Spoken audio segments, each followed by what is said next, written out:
Hello and welcome to The Vaccine. I'm Jeremy Fernandez. The borders are slowly reopening, and after spending almost 2 years apart from family and friends, many of us are keen to be reunited with loved ones over the holiday season. So how safe is it to travel, and what should you consider before you pack your bags? That's ahead, but first let's bring in Casey Brees because, of course, Casey, for travel restrictions to ease, we need people to be vaccinated. Yep, and let's talk, Jeremy, about the states that currently have no COVID, and at some point they're going to be making a decision to allow COVID into the community. These are the vaccination coverage rates of the 16+ population across every state and territory, and there are 3 states and territories where that first dose number's in the low 80s still, the second dose, double dose number still below 70. If you look at the national vaccination rate, it has definitely been slowing down for quite some time now. You can see the 7-day average has really fallen since New South Wales and Victoria had their surges. 143,000 doses being done on a daily basis at the moment. But what I want to show you is the picture is pretty similar across all but one state or territory. This complicated mess of lines shows you the weekly percentage of the 16+ population that are coming forward for their first dose. So the higher this line is, the faster the vaccination pace is going. And you can see every state and territory slowing down, except the Northern Territory. 4.6% of top enders got their first dose in the past week. The outbreak that we're seeing, the lockdown and lockout, depending on where in the territory you live, has made a real difference to vaccination rates. We've seen some very high numbers of first doses, including the day after the lockout was announced, a record number of first doses in a single day. In Queensland as well, we know there is a deadline now for people to get vaccinated before the borders will open, the virus will be allowed in. It saw a small increase for a short time that has started to subside again, but now there are cases again in Queensland, just a very small number of cases, but you can see again an immediate effect in just a single day. It's spurred an increase. Still though, you know, not a major change in Queensland. We'll see if that continues in the days ahead. And then the final state which has now announced a plan, well, we haven't got a date yet, but it's a plan to announce a date when the state hits 80% double dosage rate, and that in WA has not made a major effect on the rate at which people are getting vaccinated. It is still slowing down in the West, and that means the timelines for getting to those 80%, 90% marks, the 90% mark in particular, every day this line goes down, every day the trend continues to fall, well, that timeline continues to push out. Jeremy. Casey, thank you. Well, the world has changed drastically since most of us last took a trip interstate or overseas. It's clear that things are not going back to the way they were. Dr. Deb Mills is with us. She's a doctor specialising in travel medicine. Dr. Mills, good to have you with us. Pleasure. From your perspective, how much has travel changed since the start of the pandemic? What should people expect? Oh, gosh. Well, look, there's some things which have not changed, and I think that's one of the important messages, that all those diseases that were out there before, like Japanese encephalitis and hepatitis, they're all still out there.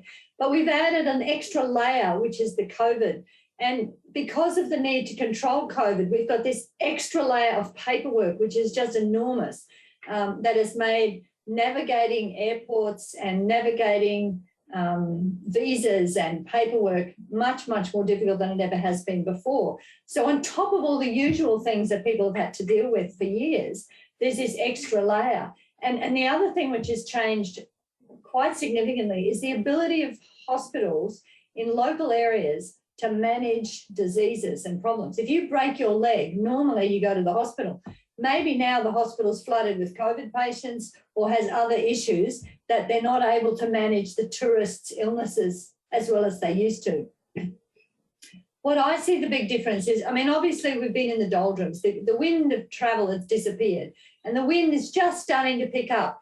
And those people who have an urgent need to travel will travel. And the ones who are, you know, perhaps more of the recreational travellers are going to sit back for a little while and say, you know, I'll just wait and see how things go. And I think that's quite sensible. The guys and girls that I'm seeing now are the ones who have to travel for work. There's machinery breaking and they've got to go and fix it. So there's those people, and the people who are desperate to see their loved ones. And so the countries that they're visiting are very different. Like the loved ones are tending to go to places like England and America where the systems are fairly secure and safe because of, you know, the money to run these systems. Whereas if you're going into places like India, then it's a little bit more of a different situation. For some destinations, you have to present evidence of negative tests and vaccination. Talk us through the process of what's involved. The fundamental thing is people need to be able to prove that they're not going to be spreading this virus. And there's a couple of mechanisms to do that. The key one is vaccination. And I think it's going to be almost impossible if you voluntarily choose not to get vaccinated to go on a plane, because the companies are very worried about people spreading the virus.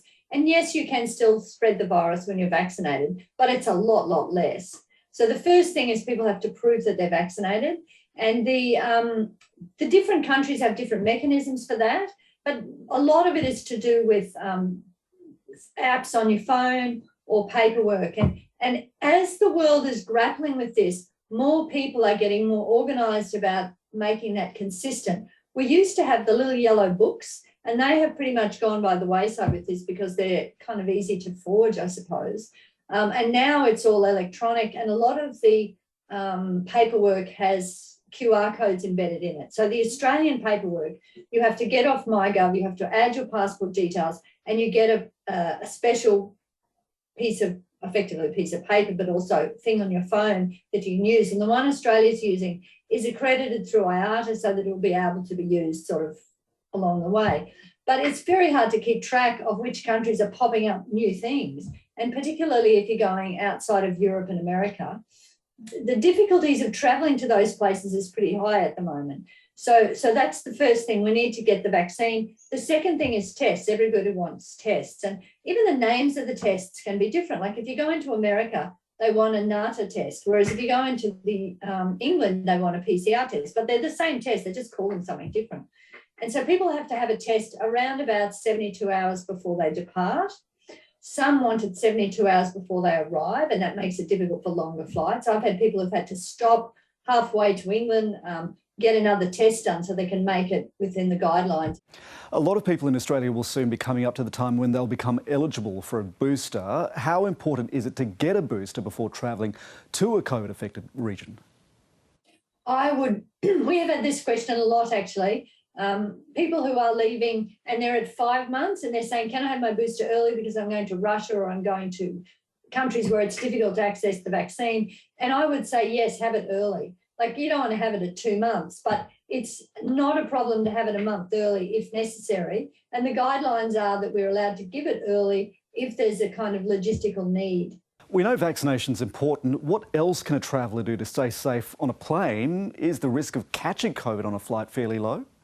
Absolutely. And the other thing, of course, is masks.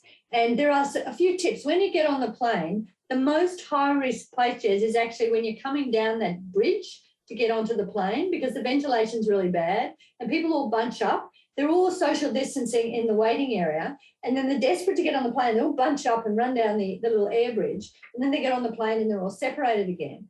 So take it easy on the air bridge is one of my advices. If you're travelling with kids, you get to go on first, but otherwise don't be in such a hurry to get on the plane. Just wait so there's plenty of space in the air bridge. Keep your mask on, and ideally you want a mask which is well fitted. I've seen so many people wearing their masks down here, or there's a big hole between the top. It's not protecting you. It's for show and nothing else. And when you get on the plane, you know that little device at the top which blows air? You want that air blowing on you the whole flight, because it means the air's blowing straight from the clean, nice plane onto you and off to other people. You don't want the air drifting from somebody else over the top of you that you will breathe in. The other thing is you really do need to keep your mask on most of the time. And if you do have to eat, good to eat as fast as possible. Maybe eat before everyone else. So when you're eating, everyone else has got their masks on and you've got your mask off. It's a long flight, and it's, of course, very difficult to keep a mask on that whole way. So find a mask that's comfortable. Test it beforehand. Most of us have had lots of practice with masks, so it's not such a big issue, but it really makes a big difference. There's a lot of studies where they've had hairdressers in a very closed environment where the hairdressers wore masks, the passengers wore, the people having the haircut wear masks. No one got the virus. It's much, much safer to be wearing masks. Now, what happens if, while travelling, you do get sick? Look, the first thing is let's make sure that as much as possible you don't. And that means get some good advice 6 weeks before you go, even if you think the country sounds safe. make a phone call, send an email, find out from a travel medicine, someone who knows their travel medicine, if there's any particular precautions, because the things come up and down all the time.